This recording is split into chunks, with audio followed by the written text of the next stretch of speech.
Assalamu alaikum, hürmetli azizler. Hemeler 30 aprel Şistatrak salida saat 5'te dünyanın her yerden kelgen yaşlarımız Yaşlar Konferansı 28-29 30 aprel buludu. 30 aprel xulası murasimi olmakçı hem heyet ayemleşiş, didarlaşış çeyi vermekçimiz. Şuna hem azizlerni hasiyetlik bir uçuruşqa, qadam tasirip qilishqa taklif qilamiz azizlar. Hammalarga marhamat, balalarni elib, nevarlarni elib bizningki sorunimizga kelib berishinglarni samimiy taklif qilamiz. Hammalarga rahmat. Ayam muborak azizlar. Assalomu alaykum, hurmatli aziz qarindoshlar. Hammanglarning Ramazon oyi muborak bo'lsin. Mush aldığımız gapda, ya'ni 24 apreldan 30 aprelgacha bo'lgan oralikda Shvetsiyaning poytaxti Stokgolmda Uyg'ur haftalik nomli bir faoliyat bo'lmoqchi.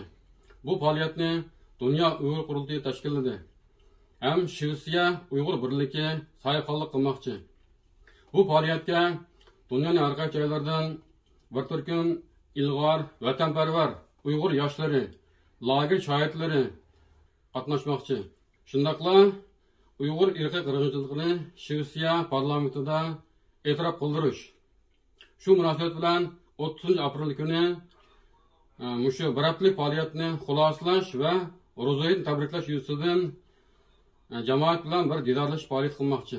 Shunga Shvetsiya yashayotgan barliq Uyg'ur qarindoshlarni bu qadim faoliyatga aktiv qatnashishni chin ko'nglimdan umid qilaman. Rahmat.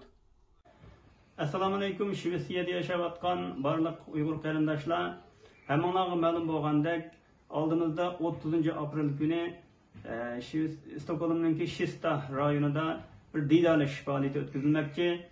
Bu faoliyatga Dünya Uyg'ur qurultiyi rahbarlari va bir qism lager shoirlari va dunyoning har qaysi joylaridan kursga qatnashish uchun kelgan yoshlar ishtirok qiladi. Bu bizlar uchun dava yo'lidagi ba'zi tushunmagan masalalarni so'rab olish, o'zaro fikr almashtirish ham tushunish uchun bir muhim fursat.